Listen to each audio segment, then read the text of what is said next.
இது எனது முதல் மேடை.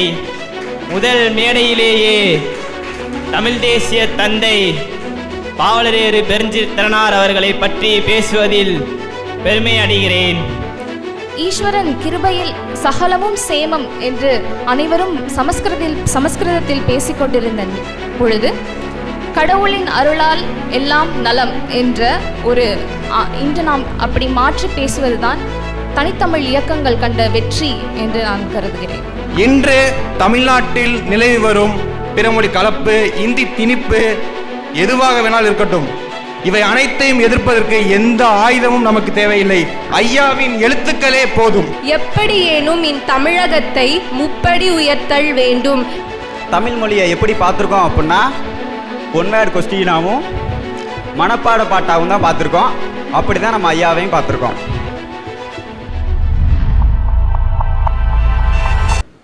அடுத்ததாக சட்டக்கல்லூரி மாணவர் திரு இளமதி அவர்களை பேச அழைக்கின்றோம். பாவலரேறு பெருஞ்சித்திரனார் ஐயா அவர்களின் நினைவு நாளுக்கு இங்கு வருகை தந்திருக்கும் தோழர்கள் அனைவருக்கும் என் முதல் வணக்கம். ஆழி சூழ்ந்த உலகெல்லாம் தன் சீரிழமை திறமியந்து போற்றும் உயர்தனி செம்மொழியாம் அன்னை தமிழுக்கு என் வணக்கம். பாவலரேறு ஐயாவின் வரலாற்றை நாம் படிக்கும் பொழுது வியக்கத்தக்க கூடிய நிகழ்வுகள் ஏராளம் உள்ளன. அதில் முதல்ல நான் படிக்கும்போது நான் அதிகமாக வியந்த ஒரு நிகழ்வு என்ன அப்படின்னு பார்த்தீங்கன்னா, குழந்தை அப்படிங்கிற ஒரு கையெழுத்து இதழை தன்னோட 6ஆம் வகுப்பு படிக்கும் பொழுதே குழந்தை என்னும் கையெழுத்து இதழை நடத்தியவர் ஐயா பெருஞ்சித்திரனார் அவர்கள். இது எனக்கு மிகப்பெரிய வியப்பை கொடுத்துச்சு. ஏன்னா இன்றைக்கு இருக்கக்கூடிய காலகட்டத்தில் 6ஆம் வகுப்பு படிக்கும் மாணவர்களை நாம் பார்த்து கொண்டு தான் இருக்கிறோம்.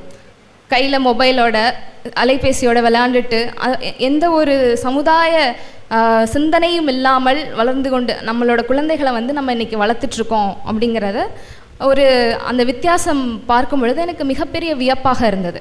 பின்னர் அதே இதழை குழந்தை என்னும் இதழை மலர்காடு என்று பெயர் மாற்றி தன்னுடைய 8ஆம் வகுப்பில் அவர் பெயர் மாற்றி அதே இதழை நடத்தி வருகிறார். இப்படி தொடர்ந்து இதழ்களை தன் இளம் வயதிலேயே இருந்து தன்னோட எழுத்து பணியை தொடர்ந்து செய்து வருபவர் நம்ம ஐயா பெருஞ்சித்திரனார் அவர்கள்.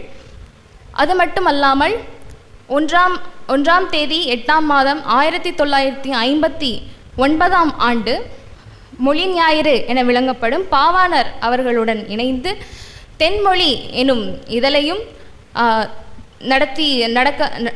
துவங்கியுள்ளார். இதில் இந்த தென்மொழி இதழை நடத்துவதில் அவர் மிக பாடுபட்டுள்ளார். அதை அவரே எப்படி குறிப்பிடுறாரு அப்படின்னு பார்த்தீங்கன்னா, இருட்டு வேளையில், கரட்டு பாதையில், அச்சுமுறிந்த வண்டியில், முரட்டு காளைகளை பூட்டி, திருட்டு பொருட்களை ஏற்றிக்கொண்டு வண்டியை விரட்டு என்று விரட்டி கொன்று போவது போல அல்லவா இருக்கிறது என்று தனது துயரத்தை அவர் பட்ட துயரத்தை அந்த ஒரு இதெல்லாம் நடத்துறதுக்கு அவர் இந்த சமுதாயத்தை எதிர்கொண்டு அடக்குமுறைகளை எதிர்கொண்டு இந்த ஒரு இதழை அவர் நடத்துவதற்கு அவர் எப்பாடுபட்டார் அப்படிங்கிறத இந்த வரிகளில் நம்மளால் புரிஞ்சுக்க முடியும். சும்மா இல்லை, இருட்டு வேளையில் திருட்டு பொருட்களை ஏற்றிக்கொண்டு. அப்போ நம்மளோட நாட்டில் நம்ம தமிழ் மொழியை பற்றி பேசுவதற்கு நமக்கு எவ்வளவு ஒரு ஒடுக்குமுறை இருந்திருக்கு அப்படிங்கிறத நம்ம இந்த வரிகளில் நல்லா புரிஞ்சுக்கலாம். அது மட்டும் இல்லாமல் 1965ஆம் ஆண்டு தமிழ் சிட்டு என்ற இதழையும் நடத்தியவர் ஐயா பாவலரேறு பெருஞ்சித்திரனார் அவர்கள். இந்த தமிழ் சிட்டு அப்படிங்கிறது முக்கியமாக குழந்தைகள் அவங்களோட வளர்ந்து வரும் இளைய சமுதாய இளைஞர்களுக்கும் குறிப்பாக வெளியிடப்பட்ட இதழ் தான் இந்த தமிழ் சிட்டு இதழ். நம்மளோட பண்பாடு, கலாச்சாரம் எல்லாத்தையும் புகுட்டும் விதமாக இந்த இதழில் அவர் பல செய்திகளை கூறியிருப்பார். அது மட்டும் அல்லாமல் இப்போ நம்ம சுற்றி நம்ம கவனிக்கணும், நம்மளை சுற்றி இருக்க நாடுகளில் எந்த மாதிரியான மொழி திணிப்பு நடந்து கொண்டு இருக்கிறது, இல்லை அவங்களோட மொழி அவங்க எப்படி வளர்த்து எடுத்துட்ருக்காங்க அப்படிங்கிற முக்கியத்துவத்தை நம்ம கூர்ந்து கவனிக்கணும். இப்போ இஸ்ரேல் எடுத்துக்கிட்டிங்க அப்படின்னா 42 ஆண்டுகளுக்கு முன்னர் இஸ்ரேல் அப்படிங்கிற ஒரு நாடே கிடையாது. அப்படிங்கிற அவர்கள் யூதர்கள் என்ன அப்படின்னு பார்த்திங்கன்னா வழிப்போக்கர்களாக பிற நாடுகளில் சென்று வசிக்கும் பொழுது அந்த நாடுகளில் உள்ள மொழியை பேசி பயின்று வந்தவர்கள். இப்போ அண்மையில் 42 வருஷத்துக்கு முன்னாடி இஸ்ரேல் அப்படிங்கிற ஒரு நாடு உருவாக்கப்படுது. 42 வருஷத்துக்கு முன்னாடி உருவாக்கப்பட்ட நாடு தன்னுடைய மொழியை எப்படி கட்டமைத்து வளர்த்தெடுத்து இன்னைக்கு அவங்களோட மொழியிலேயே எல்லா கல்வியையும் கொடுக்கக்கூடிய ஒரு நிலைக்கு அவங்க வளர்ந்துருக்காங்க அப்படின்னா எவ்வளவு தொன்மையான மொழியில் நம்ம நாட்டில் உயர்கல்வி எத்தனை பேர் தமிழில் படிக்க முடியுது அப்படிங்கிறது என்னால் தெரியும். எனக்கு தெரியல, என்னாலேயே அது முடியலை. என்னோட உயர்கல்வி எல்லாமே நான் ஆங்கிலத்தில் தான் படித்தேன். ஏன்னா எனக்கு அதுக்கான வாய்ப்பு இல்லை. ஸோ இப்போ ஒரு 42 ஆண்டுகளுக்கு முன்னாடி உள்ள ஒரு நாடால் செய்ய முடியுது அப்படின்னா அதில் கண்டிப்பாக நிச்சயமாக நம்மளாலும் முடியும். லத்தீன், கிரேக்கம் போன்ற பிற மொழிகளில் உள்ள புத்தகங்கள் இன்றும் அச்சிடப்படுகின்றன. ஆனால் அச்சிடப்பட்டு எங்கே இருக்கிறது அப்படின்னு பார்த்தீங்கன்னா லைப்ரரியில் இருக்கும். உள்ளே போய் எல்லாமே ஆய்வாளர்கள் மட்டுமே பயன்படுத்தக்கூடிய இடங்களில் மட்டுமே கிரேக்க, லத்தீன் போன்ற மொழிகளில் உடைய புத்தகங்கள் கிடைக்கும். ஏன் அப்படின்னு பார்த்தீங்கன்னா அது வழக்காக மக்களிடையே பேசப்படவில்லை.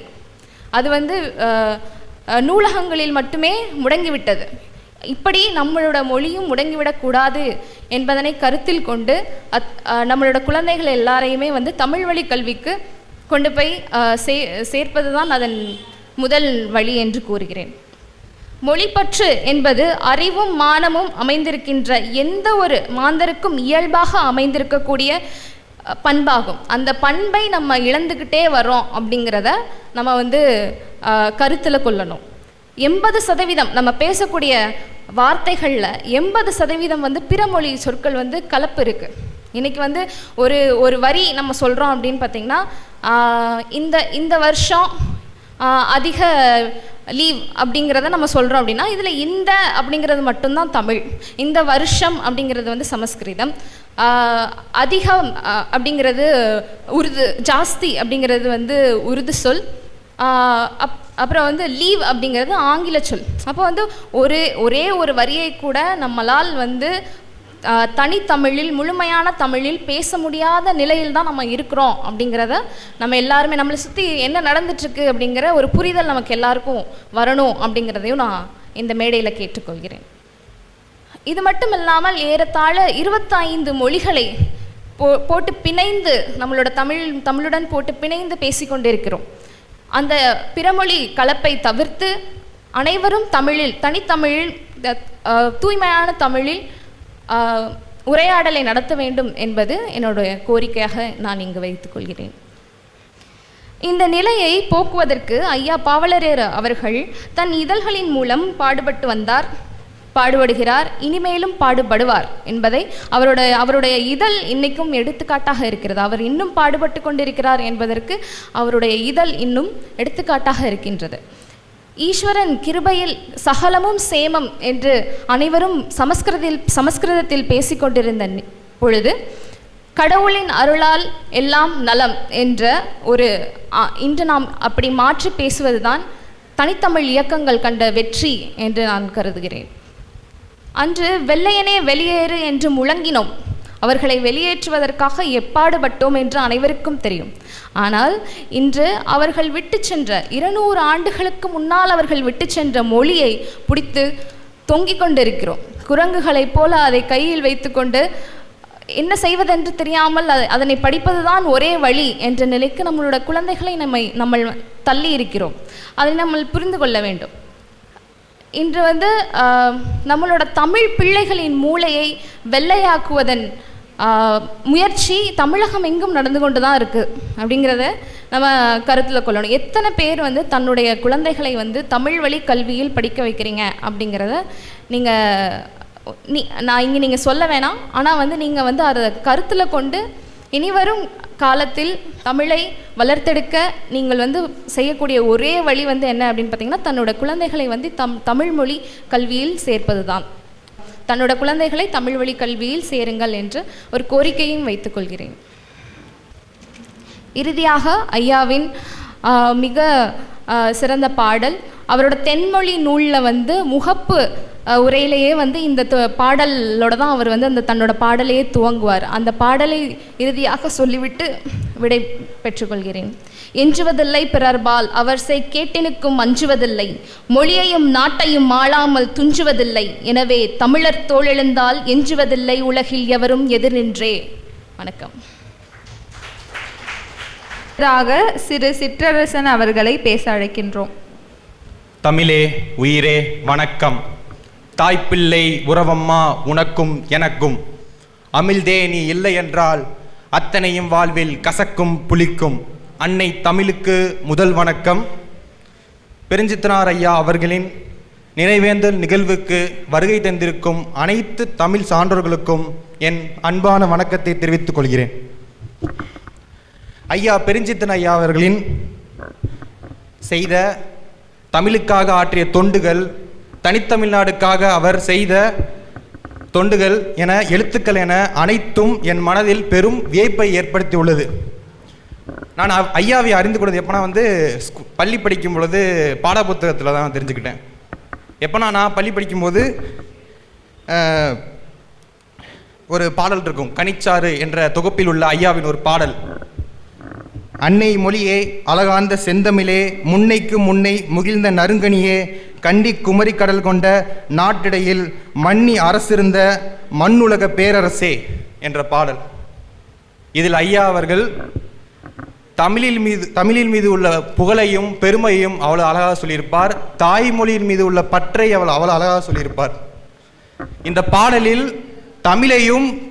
தமிழையும் அம்மாவையும் தாய்மொழியையும் ஒப்பிட்டு கூறியிருப்பார். இந்த பாடலில் பாடல் எழுத்துக்கள் என இல்லாமல் அடுத்த கட்டமாக தமிழுக்காக களமாடுவது, போராட்ட களங்களை நின்றது என இன்றும் யாராலும் செய்ய முடியாத காரியமாகும்.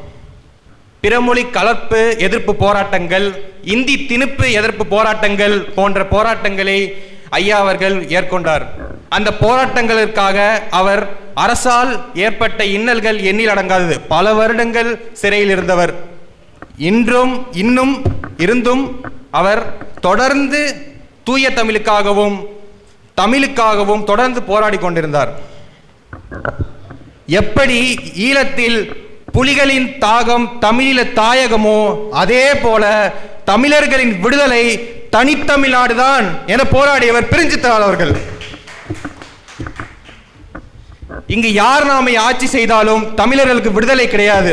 ஏனென்றால் இந்த முதலாளித்துவ சமூக நாட்டில் ஒரு தமிழனுக்கு ஒருவனுக்கு விடுதலை கிடைக்க வேண்டும் என்றால் அது அவன் தாய்மொழியாலும் தமிழ் நாட்டிலாலும் தான் தர முடியும் என கூறியவர் பெருஞ்சித்திரனார் ஐயா அவர்கள். இன்று தமிழ்நாட்டில் நிலவி வரும் பிறமொழி கலப்பு, இந்தி திணிப்பு எதுவாக வேணாலும் இருக்கட்டும், இவை அனைத்தையும் எதிர்ப்பதற்கு எந்த ஆயுதமும் நமக்கு தேவையில்லை. ஐயாவின் எழுத்துக்களே போதும். இந்த விழாவில், இந்த நிகழ்வில் கலந்து கொண்டு பேசியதில் மிகவும் பெருமை அடைகிறேன். ஐயாவின் எழுத்துக்களும் போராட்டங்களும் அவரோடு நின்று விடாமல் என்னை போன்ற இளைஞர்கள், என்னை போன்ற மாணவர்களுக்கு அடுத்த கட்ட தலைமுறைக்கு கொண்டு செல்ல இருக்கும் அனைத்து தமிழ் சான்றோர்களுக்கும் என் நன்றியினை தெரிவித்துக் கொள்கிறேன். ஐயாவின் எழுத்துக்களும் போராட்டங்களும் சொற்களும் கண்டிப்பாக அடுத்த கட்ட இளைஞர்களுக்கும் மாணவர்களுக்கும் கொண்டு செல்ல வேண்டிய ஒன்று. ஏனென்றால் இன்று தமிழ்நாட்டில் நிலை வரும் அரசியல் சூழ்நிலைக்கு இளைஞர்கள் ஊடகங்களின் பின்னாலும் திரைப்பட நடிகர்களின் பின்னாலும் ஓடிக்கொண்டிருக்கும் இந்த நிலைமையில் ஐயாவின் சொற்களை கொண்டே நாம் அதை மாற்றுவோம். இந்த வாய்ப்பினை அளித்த இனி எனது முதல் மேடையாகும். இந்த வாய்ப்பினில் முதல் மேடையிலேயே எனக்கு பெரும் தமிழ் ஆளுமையின் பற்றி பேசுவதில் பெருமை அடைகிறேன். நான் இந்த வாய்ப்பினை எனக்கு அளித்த ஐயா தோழர் பொழிலன் ஐயா அவர்களுக்கும் என் அன்பு மாமா பாவல் அவர்களுக்கும் நன்றியினை தெரிவித்துக் கொள்கிறேன். எனக்கு தமிழ் தேசிய உணர்வை வளர்த்த என் மாமா புதுக்கோட்டை சுபா முத்துக்குமார் அவர்களுக்கும் சத்தியமூர்த்தி அவர்களுக்கும் மாமா அவர்களுக்கும் என் நன்றியினை தெரிவித்துக் கொள்கிறேன். என் தாய் சண்முகப்பிரியா அவர்களுக்கும் என் நன்றியினை தெரிவித்துக் கொள்கிறேன். இறுதியாக ஐயா நடத்திய இந்த போராட்டங்களை, இந்த கொள்கைகளை என்னை போன்ற இளைஞர்கள் முன்னெடுப்போம் என உறுதி கூறி நன்றி பாராட்டி விடைபெறுகிறேன். நன்றி, வணக்கம். குமரன் என்னும் இளங்குமரன். அவையோர் அனைவருக்கும் வணக்கம். எனது பெயர் பாலகுமரன். இந்த அறிமுகம் இனிவரும் காலங்களில் இருக்காது என்று நான் முழுமையாக நம்புகிறேன்.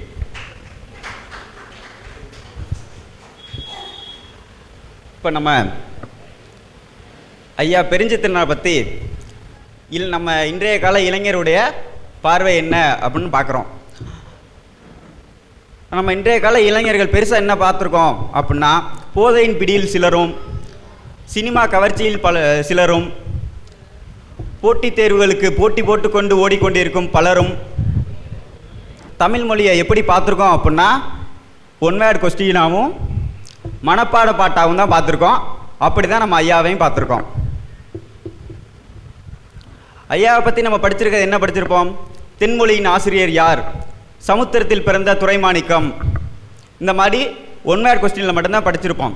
ஆனால் அதை தாண்டி ஐயாவை பற்றி நம்ம படிக்க ஏராளமானது இருக்குது. தமிழ் மொழிக்கு அவர் ஆற்றிய பங்கு எண்ணிலடங்காதவை. அதையும் தாண்டி என்மொழி எண்ணினம் எந்நாடு நலிகையில் எதையும் பெரிதென எண்ண மாட்டேன், வேறு எவரையும் புகழ்ந்துரை சொல்ல மாட்டேன், புன்மொழி பழியுரை துன்பங்கள் யாவையும் பெரிதென பொருட்டென மதித்துளம் கொள்ள மாட்டேன், இந்த பூர்க்கையில் வேறிடம் தள்ள மாட்டேன். ஐயா வாழ்ந்து மறைகிற வரைக்கும் தமிழ்நாடு, தமிழ் மக்கள் இந்த தமிழ் மொழிக்காகவே போராடி வாழ்ந்து மறைஞ்சிருக்காங்க. அவருடைய எண்ணற்ற வரிகள் நம்ம படித்து நம்மளும் அதுக்கேற்றாப்புல தமிழுக்கு தொண்டாற்றணும். இறுதியாக அண்ணன் நாடாளுமன்ற உறுப்பினர் தொல் திருமாவளவன் ஐயாவை பற்றி, ஐயாவுடைய இரங்கலுக்காக ஒரு கவிதை சொல்லியிருந்தாப்புல, அதை மட்டும் இறுதியாக சொல்லிவிட்டு முடிச்சுக்கிறேன் என்னுடைய உரையை. தமிழ் நிலமோ எரிமலையைப் போல் குமுறும், சாதி தடையெல்லாம் தவிடு பொடியாய் உதிரும், தமிழ் குலமோ பின்னொரு நாள் தலை நிமிரும், அன்று நின் தமிழ் மொழியோ ஆட்சியில்தான் அமரும். உலக மொழிகள் அனைத்தையும் படிப்போம் அறிவுக்காக, தமிழ் மொழியை மதிப்போம் தாய்க்கு நிகராக என்று சொல்லி எனது உரையை முடித்துக் கொள்கிறேன். நன்றி, வணக்கம். சட்டக்கல்லூரி மாணவி திரு தமிழ்ச்செல்வி அவர்கள். தமிழ் பற்றே ஊட்டாத தமிழ் கல்வி தமிழர்களுக்கு தீங்கு செய்யும், தமிழ் பற்றே ஏற்படுத்தாத கணக்காளர் தரும் தமிழால் தமிழர் தாழ்வாரே.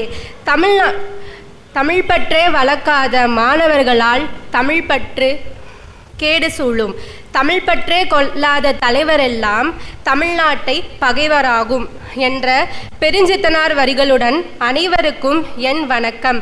பாவலரேறு பெருஞ்சித்தனார் ஒரு அழகிய நுட்ப ஓவியர், ஒரு கலை இயற்கை செயல் சுவிஞ்சர், ஒரு இசையாழ்ந்த பெரும் பாவலர், ஒரு சிறந்த இலக்கிய படைப்பாளர், ஒரு கற்பனை ஊற்றும் படைப்புகழை வேந்தர், ஒரு மெய்யியலில் பேரறிஞர், ஒரு தமிழ் இலக்கியங்களில் மூழ்கி திளந்தவர், ஒரு இலக்கிய குடும்ப தலைவர், ஒரு நல்ல மகன், நல்ல தந்தை, நல்ல கணவன், ஒரு உண்மையின் வடிவம், ஒரு மாந்த வடிவில் உள்ள அரிமா வடிவில் உள்ள ஒரு மாந்தர், அரசுக்கும் நாட்டிற்கும் நேரடி தாக்குதல் நடத்திய ஒரு தலைமை போராளி, 20 முறைக்கும் மேலாக பல்வேறு கொடும் சட்டங்களால் சிறையில் வைக்கப்பட்ட மாவீரர், 50 அரிய நூல்களை படைத்து எழுதினார், 10,000 பாடல்கள், 5,000 கட்டுரைகள் இயற்றிய பேரறிஞர், 50,000 நூல்கள் வழங்கி நூலகம் அமைத்து படித்த படிப்பு வெறியாளர், 50,000 மேலான மாநாடுகள், கூட்டங்கள், நிகழ்ச்சிகளின் சிறப்புற உரையை ஆற்றினார், பல போராளிகளின் பாசத்துக்குரிய தலைவன், படத்தை பார்த்தாலே அரசனின் தலை சுற்றும் அடங்காவேந்தன். இதற்கு சிறப்பு கூறிய பாவலேறு ஐயா அவர்கள், எப்படியேனும் தமிழகத்தை முப்படி உயர்த்தல் வேண்டும் என என் மூச்சு இதற்கு உதவிடல் வேண்டும் என தமிழின விடுதலைக்காக போராடியவர்கள். இந்த தற்குறிக்கான அரசியல் இன்றைய இளைஞர்களின் அரசியல் அல்ல. பெருஞ்சித்தனார் கூறிய தமிழ் தேசிய அரசியலும் தனி தமிழ்நாடு அரசியலும் மட்டும் உண்மையான அரசியல். எனவே அதை நோக்கி பயணிப்போம். நன்றி. தமிழ்மாறன் என்னும் பாலசுந்தர் அவர்களை மேடை கிடைக்கின்றோம். தமிழ் தேசிய தந்தை பாவலரேறு பெருஞ்சித்திரனார் அவர்களின் 31ஆம் ஆண்டு நினைவேந்தல் நிகழ்ச்சியில் அமர்ந்திருக்கும் அனைத்து தோழர்களுக்கும் என் முனமார்ந்த வணக்கம். ஐயா பாவலரேறு பெருஞ்சித்திரனார் அவர்கள் தனித்தமிழ் அறிஞர், புலவர், இதழாளர், பெரியாரிய பொது உடைமை தமிழ் தேசிய செயல்பாட்டாளர் மட்டுமல்ல, சமூக போராளியாகவும் பார்க்க வேண்டியது அவசியம். ஐயா பெருஞ்சித்திரனார் அவர்கள் சமுதாய அரசியல் களத்தில் சாதி எதிர்ப்பு, இந்தி திணிப்பு எதிர்ப்பு, நெருக்கடி நிலை எதிர்ப்பு, தமிழீழ ஆதரவு, தனித்தமிழ்நாடு ஆதரவு ஆகிய நிலைகளில் செழிவுடன் பணியாற்றியவர். கெஞ்சுவதில்லை பிறர்பால், அவர் செய் கேட்டினுக்கும் அஞ்சுவதில்லை, மொழியையும் நாட்டையும் ஆளாமல் துஞ்சுவதில்லை. எனவே தமிழர் தோளிழந்தால் எஞ்சுவதில்லை, உலகில் எவரும் எதிர் நின்றே என்னும் ஐயா பெருஞ்சித்திரனார் அவர்களின் வரிகளுக்கேற்ப இன்றைய தமிழ்நாட்டின் சூழல் ஏதோ இளைஞர்களின் புரட்சி ஏற்பட்டு விட்டதாக ஒரு பொய்யான பரப்புரை செய்கிறார்கள். ஆனால் உண்மையான இளைஞர்களின் புரட்சி ஐயா வழியில் தமிழ்நாட்டை புரட்டி போடும் என்பதை இந்த இடத்தில் பதிவு செய்து, நம்மை போன்ற இளைஞர்கள் இணைந்து களமாடுவோம் என்று இது எனது முதல் மேடை.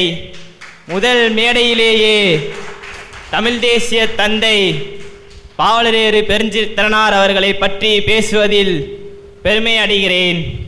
வாய்ப்பளித்த பொழிலன் தோழர் அவர்களுக்கும் என் குடும்பத்தினருக்கும் இங்கு அமர்ந்திருக்கும் அனைத்து தோழர்களுக்கும் என் மனமார்ந்த நன்றி கூறி விடைபெறுகிறேன். நன்றி, வணக்கம்.